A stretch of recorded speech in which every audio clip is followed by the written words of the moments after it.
Hello friends, welcome to CS centre. Economics का एक अच्छा इंपॉर्टेंट आर्टिकल या फिर बोल सकते हो टॉपिक लेकर के मैं आप लोगों के साथ डिस्कस करना चाहता हूँ। फिजिकल पॉलिसी के बारे में हम हमेशा से सुनते आए हैं कि फिजिकल पॉलिसी क्या होती है, ठीक है। और दूसरी तरफ हम सुनते हैं मॉनेटरी पॉलिसी। वास्तव में दोनों ही अपने आप में एक अच्छा भूमिका निभाती है इकोनॉमिक सेक्टर में। इकोनॉमिक ग्रोथ को लेकर के जब हम बात करते हैं तो इसमें हम दोनों को इंपॉर्टेंट देते हैं, फिजिकल पॉलिसी को भी, मॉनेटरी पॉलिसी को भी। आज जो मैं डिस्कस करूंगा, हालांकि बहुत बार हमने फिजिकल पॉलिसी के बारे में बहुत डिस्कस किया है, लेकिन आज हम फिर से दूसरे हिसाब से फिजिकल पॉलिसी के बारे में डिस्कस करेंगे। और मॉनेटरी पॉलिसी आरबीआई का जो है हम उसको डिस्कस करते हैं। यहाँ पे आपका दिया गया है फिजिकल पॉलिसी टाइप क्या है, ऑब्जेक्टिव क्या है एंड टूल्स क्या क्या होते हैं। बात समझ रहे हो आप? लेकिन हम इससे पहले कुछ और डिस्कस करें मित्रों। मैं ये चाहता हूं आप लोगों के साथ इस तरह से डिस्कस करने का कि जैसे आपको ये चीज रियलाइज ना हो कि नहीं, हमें कॉन्सेप्ट नहीं क्लियर हुआ। जैसे मैं बात करूं आपसे, जैसे मान लीजिए इकोनॉमिक ग्रोथ, इकोनॉमिक ग्रोथ, और इसी के साथ हम बात करेंगे इन्फ्लेशन। इन्फ्लेशन, अब देखिए ये जो दोनों टॉपिक है, ग्रोथ और इन्फ्लेशन, बहुत ही इंपॉर्टेंट है किसी भी इकोनॉमिक सेक्टर के लिए, किसी भी देश के लिए। बात समझ रहे हो? दोनों एक दूसरे से रिलेटेड है। बड़ा ही कॉन्ट्राडिक्शनरी शब्द निकल करके आता भी है कि इन्फ्लेशन अगर ज्यादा है तो ये कहीं इंडिकेट करता है आपकी इकोनॉमिक अच्छी जा रही है। अगर हम इन्फ्लेशन कम होता है तो हम कहते हैं इकोनॉमिक ग्रोथ अच्छी नहीं है। बट अगर बुद्धिजीवियों की हम बात माने, बुद्धिजीवियों का मतलब जो इंटेलेक्चुअल इलिट लोग हैं, उनकी अगर हम बात माने तो उनका ये कहना है कुछ सेक्शन का कि जब इन्फ्लेशन बढ़ता है तो ये इंडिकेट होता है कि इकोनॉमिक अच्छी जा रही है।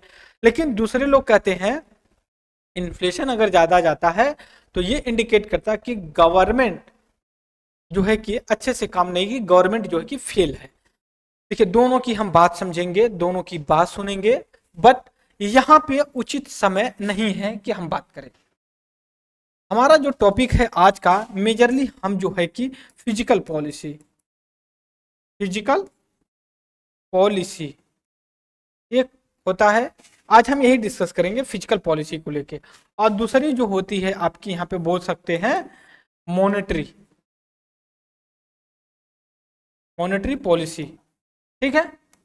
देखिए पॉलिसी जो है, फिजिकल पॉलिसी को जो गवर्नमेंट होती है ये जो है कि हैंडल करती है। एक सेकेंड, जो गवर्नमेंट होती है इंडिया के कॉन्टेक्स्ट में देखा जाए, गवर्नमेंट ऑफ इंडिया।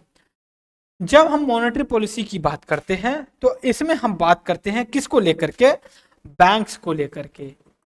बैंक जो होती है वो करती, कौन bank? Central bank, central bank. अगर हम इंडिया के कॉन्टेक्स्ट में लेते हैं तो हम सीधे बात करते हैं RBI, reserve bank of India. लेकिन आज जो हमारा टॉपिक है डिस्कशन का, ये जो है कि आज ये नहीं है, फिजिकल मॉनेटरी पॉलिसी नहीं है। आज हमारा फोकस है फिजिकल पॉलिसी पे, जिसको गवर्नमेंट ऑफ इंडिया रेगुलेट करती है। दूसरी चीज, इन्फ्लेशन को जब हम बात करते हैं तो जनरली ये मॉनेटरी पॉलिसी इस पे ज्यादा फोकस करती है। लेकिन जब हम फिजिकल पॉलिसी की बात करते हैं मित्रों, एक सेकेंड मैं थोड़ा सा इसको कम कर लेता हूं। जब हम, एक सेकेंड, जब हम बात करते हैं कि नहीं फिजिकल पॉलिसी को लेकर के, बात समझ रहे हो? फिजिकल पॉलिसी का मतलब ये हो गया जो गवर्नमेंट रेगुलेट करती है और गवर्नमेंट अपने हिसाब से काम करती है। तो इसका जो ऑब्जेक्टिव, जैसे आरबीआई की जो मॉनेटरी पॉलिसी है, ये जनरली इसका होता है इन्फ्लेशन को लेकर के, इन्फ्लेशन पे बात करती है। लेकिन जब हम बात करते हैं फिजिकल पॉलिसी को लेकर के, तो फिजिकल पॉलिसी पे गवर्नमेंट का क्या होता है सबसे ज्यादा? वेलफेयर, ये वेलफेयर, वेलफेयर को लेकर के होता है। और दूसरी चीज ये होती है इकोनॉमिक, इकोनॉमिक ग्रोथ को लेकर के होता है। और तीसरी जो बात होती है इन्फ्लेशन को देखता है। इन्फ्लेशन ये तब देखता है जब आरबीआई फेल हो जाए, आरबीआई इन्फ्लेशन को कंट्रोल करने के लिए काम ना कर पाए। तो जब हम यहाँ पे आते हैं लेकर के इनको इकोनॉमिक ग्रोथ रेट को कम करने के वेलफेयर के लिए, तो आज जो हम बात करेंगे इस पे क्या क्या बात करेंगे हम बता देते हैं। एक सेकेंड, यहाँ पे हम बात करेंगे कि रियल में ये कितने टाइप्स की होती है और क्या क्या होता है, फिर इसके बाद ऑब्जेक्टिव क्या होता है और टूल क्या क्या होते हैं। अगर जनरली देखिए यहाँ पे जो ये यहाँ पे देख रहे हो आप, expansionary physical policy versus contractionary physical policy, मतलब गवर्नमेंट अपने खर्च को स्पेंडिंग को कम कर रही है। जब हम एक्सपेंशनरी पॉलिसी की बात करते हैं तो गवर्नमेंट अपनी स्पेंडिंग को बढ़ा रही है। मतलब गवर्नमेंट देखिए जनरली खर्च करती ही है, ये ऐसा नहीं है कि कहती कि नहीं हम खर्च नहीं करेंगे। क्यों? क्योंकि जो गवर्नमेंट होती है, गवर्नमेंट, हम जनरली गवर्नमेंट ऑफ इंडिया की बात करेंगे सेंट्रल लेवल पे, इनको क्या होता है हर 5 साल में इलेक्शन, इलेक्शन जो कि कंडक्ट होता है, उसमें अपने आप को एक्सप्रेस करना पड़ता है पब्लिक के सामने। ठीक है, पब्लिक के सामने कि भैया हमने ये काम किया। जब उनके दिमाग में ये आ गया कि हमें इन्फ्लेशन कंट्रोल करना है और इन्फ्लेशन कंट्रोल करने के लिए वो पूछते कि भाई हम खर्च नहीं करेंगे तो वेलफेयर कहाँ से आएगा। बात समझ रहे हो? तो इस चीज को समझिए। दूसरी चीज है, ये भी चीज है कि अगर किसी गुड्स या सर्विस की अगर प्राइस भाग रही है, बढ़ रही है, जैसे गुड्स में देख लीजिए, जैसे मान लिया टॉप्स में टमाटो, ओनियन और पोटैटो, इनके अगर प्राइस ऊपर जाती तो गवर्नमेंट की प्राइमरी रिस्पॉन्सिबिलिटी बनती है कि इनकी प्राइस को कंट्रोल करे। वो कैसे कर सकती है कंट्रोल? मैं आपके साथ शेयर करता हूं ये कैसे जो कि शेयर करती है। एक सेकेंड, ठीक है। अब ये कैसे कंट्रोल करेगी ये आप देख लीजिए। अब ये क्या करे, सपोज करिए टोमेटो, ठीक है, टोमेटो की प्राइस बढ़ रही है, तो इसके पीछे कई रीजन हो सकते हैं ना। पहली बात कि जो प्रोडक्शन होगा, प्रोडक्शन जो कि कम हुआ। दूसरी चीज जो मानसून है, प्रोडक्शन तो अच्छा हुआ बट मानसून ऐसे समय आया कि सारी चीजों की वेस्ट हो गई। तीसरी चीज कि ऐसा तो नहीं है लोग स्टोर करके रख लिए हो। दूसरी चीज ऐसा तो नहीं है लोग इंडिया के डोमेस्टिक मार्केट में नहीं बेच रहे हो। ये क्यों? क्योंकि यहाँ पे प्राइस कम है और जो कि बाहर एक्सपोर्ट कर रहे हैं। जब गवर्नमेंट को लगेगा कि नहीं प्राइस बढ़ रही है, एक्सपोर्ट लोग ज्यादा करें, तो एक्सपोर्ट पे कस्टम ड्यूटी या सॉरी बोल सकते हैं या export duty, export export duty लगा दी। जैसे मान लिया कि अगर आप टमाटो को खरीद भेजते हो, ठीक है, मान लिया नेपाल भेजते हो, अभी उस पर जो है कि आपका 5% टैक्स लग रहा था, अब इसको बढ़ा करके 25% कर देंगे। तो 25% जब कर देंगे तो नेपाल में यही टमाटर जहाँ आपका बोल सकते हो 20 रुपये में मिलता था, अब वो 45 रुपये में मिलेगा। तो अब क्या है कि वहां पे लोग नहीं खरीदेंगे क्योंकि लागत बहुत ज्यादा आ जा रही है, वहां पे महंगा मिलेगा, तो लोग घर के बाजार में ही बेचेंगे। ये गवर्नमेंट की होती है। तो इसके लिए अगर मैं आप लोगों से बात करूं और शेयर करना चाहूं कि रियल में क्या हम शेयर करना चाहते हैं और क्या बातें करेंगे हम इस चीज को लेके, तो इसको हम बात करेंगे। सबसे पहले आप यहाँ पे देखेंगे मैंने कुछ चार्ट बना रखा है, मैंने, मतलब ये नहीं है, दूसरा है कोई, ठीक है। यहाँ पे देखिए रेफर क्या करता है, ठीक है। जनरली ये क्या रेफर करता है? Physical policy. Physical policy government की जो आमदनी है इसको रेफर करती है कि नहीं गवर्नमेंट के पास कितनी आमदनी है, मतलब कितना वो खर्च कर रही है और कितना जो कि रिसीव कर रही है। ठीक है, 10 रुपये खर्च कर रही, 15 रुपये जो है कि उसको रिसीव हो रहा है, तो 5 रुपये का फायदा है। दूसरी चीज इसकी ऑब्जेक्टिव क्या होती है? ऑब्जेक्टिव ये होता है 3 चीज। पहला जो ऑब्जेक्टिव होता है, एक सेकंड मैं कलर चेंज करूंगा यहाँ पे, एक सेकंड में सेम कलर ले लिया, व्हाइट ले रहा हूँ, ठीक है।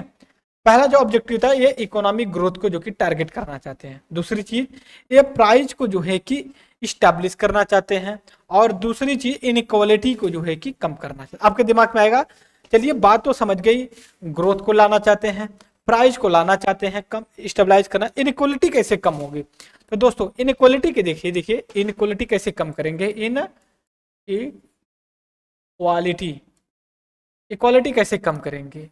अब ये क्या है, जो वेलफेयर वेलफेयर स्कीम होती हैं, जैसे मान लीजिए कोई भी जननी सुरक्षा योजना हो गई, या फिर उज्ज्वला योजना हो गई, या फिर जन धन योजना हो गई। इसमें गवर्नमेंट क्या करती, मदद करती है आपकी। जैसे उज्ज्वला योजना थी, गवर्नमेंट ने उस पर सब्सिडी दी, हालांकि अब तो बड़ी ही कॉन्ट्राडिक्शनरी हो गई है कि लोगों को लालच दे करके बोला गया कि ऐसे करिए, सिलेंडर दिया गया, अब बाद में पता चले कि गैस इतनी महंगी हो जा रही है, लोगों को क्रेडिट बैंक में आ भी रहा है या नहीं आ रहा है, वो चीजें। तो इस चीज को लेकर के बातें करते हैं। तो ये जो वेलफेयर स्कीम होती थी, इससे क्या होते, जो पुअर लोग होते हैं, जो पुअर लोग होते हैं, गरीब,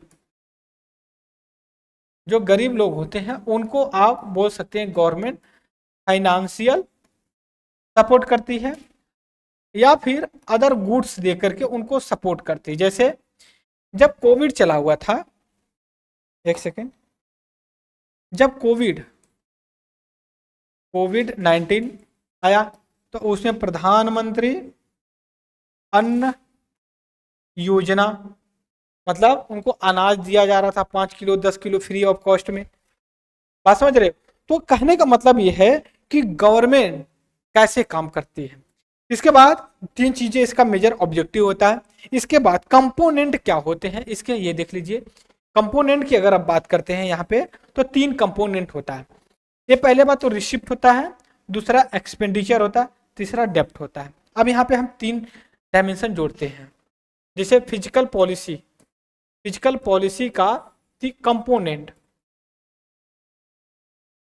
कंपोनेंट, मैंने कहा तीन पार्ट होते हैं। पहला पार्ट होता है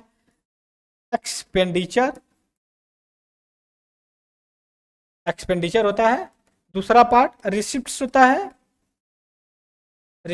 है, तीसरा जो होता है आपका डेट होता है। अब इन दोनों के मिलन से, जैसे मान लीजिए एक्सपेंडिचर, हम ई एक्स से इसको इंडिकेट कर रहे हैं, ठीक है, और दूसरा रिसिप्ट को हम आर ई से रिसिप्ट कर रहे हैं, ठीक है। अब मान लीजिए एक्सपेंडिचर रिसिप्ट से ज्यादा हो, तो आप इसको क्या बोलेंगे? अगर ये रिसिप्ट से ज्यादा हो रहा है तो इसको आप बोलेंगे घाटे में जा रहा है, ठीक है। आप क्या बोलेंगे? ये घाटा है, घाटा। और इकोनॉमिक के टर्म में इसको डेट बोलेंगे, ठीक है। हालांकि डेप्ट लिखा गया है, लेकिन जनरली हम डेट बोलते हैं इसको। लेकिन अगर आप अपने प्रोनाउंसिएशन में दिक्कत है तो डेप्ट, बी को साइलेंट करके डेप्ट बोलिए। तो ये जो डेप्ट होता है घाटा होता है। लेकिन जब आपका रिसिप्ट ग्रेटर होता है, ज्यादा होता है, किससे? एक्सपेंडिचर से। जैसे अब हम दूसरे कलर से इसको इंडिकेट कर रहे हैं। दूसरे कलर से कैसे इंडिकेट करेंगे? यहाँ पे देखिए, जैसे एक सेकेंड, मान लीजिए हमने क्या कहा कि नहीं भाई, जब अगर इनका एक्सपेंडिचर रिसीट से ज्यादा हो रहा है तो घाटा होगा। सपोज करिए इनका एक्सपेंडिचर 200 रुपये का हो रहा है, लेकिन इनकी प्राप्ति आपका बोल सकते हो 85 रुपीज की हो रही है। तो इनका जो घाटा लगा है कितने रुपए का होगा? 15 रुपये का होगा घाटा। बात समझ गए? दूसरी चीज, जब रिसीट की बात करते हैं, जो रिसीट मतलब कि जब हम घाटा में हो, फायदा में हो, मतलब बोल सकते हो उसको सरप्लस की जब बात करते हैं, मतलब हमने रिसिप्ट कितना पाया 200 रुपये, और हमने खर्च कितना किया 100 रुपये, ठीक है। तो हमें सरप्लस होगा, तो कितना होगा हमारा? आप बोल सकते हो 100 रुपया हमारा शेव हुआ, सरप्लस एक्स्ट्रा में है। लेकिन अगर हम बात करें कि दोनों का जो बैलेंस हो जाए, मतलब कि जो हमारा एक्सपेंडिचर हो रहा है और जो हमारा रिसीट्स हो रही है वो इक्वल हो, तो हम इसको क्या बोलेंगे? बैलेंस बोलेंगे। क्या बोलेंगे? बैलेंस बोलेंगे। अब इसी में एक चीज मैं और ऐड ऑन करना चाहता हूं आप लोगों से। ये जो रिसीट्स होते हैं, एक सेकेंड, जो रिसीट्स होता है यहाँ पे आप एक्सपेंडिचर, और यहाँ पे जो रिसीट्स है, ठीक है, इनका सारा चीज 3 फंड से कैलकुलेट किया जाता है, 3 फंड में आता है। वो फंड्स क्या है इस बारे में हम अभी बात कर लेते हैं। देखिए, पहला जो फंड्स होता है वो आपका कंसोलिडेटेड फंड ऑफ इंडिया होता है। कंसोलिडेटेड फंड ऑफ इंडिया होता है, जितनी भी आपका टैक्स लगाना है, टैक्स कलेक्ट करना है, जीएसटी आना है, डायरेक्ट टैक्स, इनडायरेक्ट टैक्स, सारा आप यहाँ पे लेते हैं। और यहाँ से अगर पैसा आप विड्रॉ करना चाहते हैं तो आपके लिए पार्लियामेंट की अप्रूवल बहुत जरूरी है। और ये कॉन्स्टिट्यूशन के आर्टिकल 2661 में मेंशन किया गया।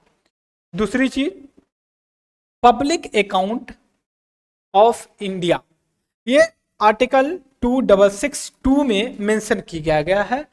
इसको अप्रूवल की जरूरत नहीं है पार्लियामेंट से, बट कुछ समय के बाद इसको अप्रूवल दे दिया जाए, जब मतलब पैसा निकालने के बाद अप्रूवल दिया जाता है। लेकिन आप कंसोलिडेशन फंड ऑफ इंडिया में से निकालते हैं, जब तक अप्रूवल नहीं मिलेगा तब तक आप पैसा नहीं निकालेंगे। तीसरी चीज कंटीजेंसी फंड ऑफ इंडिया, ये आर्टिकल 267 में बोला गया है। इसमें पार्लियामेंट नहीं, प्रेसिडेंट अगर कोई इमरजेंसी आ जाती है तो ये वहां से विड्रॉ करवा लेता है, ये प्रेसिडेंट के हाथ में दिया रहता है। दूसरी, ऐसा क्यों करते हैं कि मान लीजिए कि हाउस सेशन में नहीं है तो आप कैसे अप्रूवल करवाएंगे? एक साल में आपका 3 मैक्सिमम आपका 100 दिन भी सेशन नहीं चलता, तो आप कैसे उससे अप्रूवल ले लेंगे? तो इसलिए ये जो कंटीजेंसी फंड ऑफ इंडिया है, इसमें प्रेसिडेंट ऑफ इंडिया के पास पावर है, ये जो है कि उसमें से विड्रॉ करने के लिए आपके पास पावर दे देती है। तो ये हमारा एक बेसिक था कि रियल में फिजिकल पॉलिसी क्या है। फिजिकल पॉलिसी के बारे में हम थोड़ा सा फिर से देखेंगे कि रियल में क्या है फिजिकल पॉलिसी। अभी ये पिक्चर देखेंगे ना आप, तो आपके एक समझ में आ जाएगा कि रियल में है क्या ये। एक सेकेंड, मैं यहाँ पे इरेज कर रहा हूँ, ठीक है। अब यहाँ पे देखिए गवर्नमेंट स्पेंडिंग, अगर मान लीजिए अपनी फिजिकल पॉलिसी को बढ़ाना है, मतलब ज़्यादा खर्च करना है, ज़्यादा जो कि वो करना है, एक्सपेंडिचर करना है, ज़्यादा बिल फेयर करना है, तो इसमें क्या होगा, आपको टैक्स कम करना पड़ेगा। टैक्स कम करने का मतलब यह है कि लोगों के पास ज़्यादा से ज़्यादा पैसे जाए। लेकिन आप इसको अगर बोल सकते हो कि कम करना चाहते हो, ज्यादा खर्च नहीं करना चाहते हो, तो इसको क्या करेंगे, टैक्स को इंक्रीज कर देंगे। तो कुल मिला के यह जो फिजिकल पॉलिसी होती है ये गवर्नमेंट ऑफ इंडिया की, और बड़े ही डायनेमिक होती है, और ये इसका ऑब्जेक्टिव होता है कि कहीं ना कहीं हम इन्फ्लेशन, इकोनॉमिक ग्रोथ और जो कि वेलफेयर के लिए करें। ये इसको आप एक्सपेंडिचर, नेक्स्ट हम जो लेक्चर डिस्कस इस पर करेंगे तो हम इस पर जनरली आकर के यहाँ पे बात करेंगे कंपोनेंट, गवर्नमेंट रिसीट्स और गवर्नमेंट एक्सपेंडिचर के बारे में बात करेंगे, और फिर पब्लिक डेप्ट, जो कि डेफिसिट क्या होता है, balance deficit, budget deficit, physical deficit, ये सारी चीज़ें लेकर के। तो इस लेक्चर में फ्रेंड्स इतना ही डिस्कस करेंगे। तब तक के लिए thank you very much discussion. जय हिंद, जय भारत।